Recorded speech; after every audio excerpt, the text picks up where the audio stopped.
Kayo'y nakikinig sa Umaga Na, Balita Na!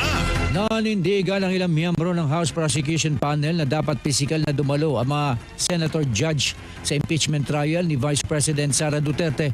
Kasunod dito na mainit na talakayan sa Senado noong Martes ng gabi para amyendahan ang Senate rules sa paglahok ng mga wala sa sesyon sa pamamagitan ng teleconference.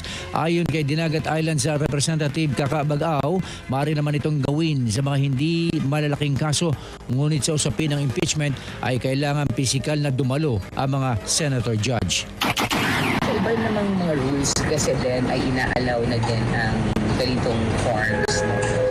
Pero ibig sabihin ng assumption na hindi ito yung sobrang kaso na kailangan nakikita mo yung testigo, kailangan na evaluate na may pagkakataon din ang judges na magtanong para sa kanilang saring pagnawa.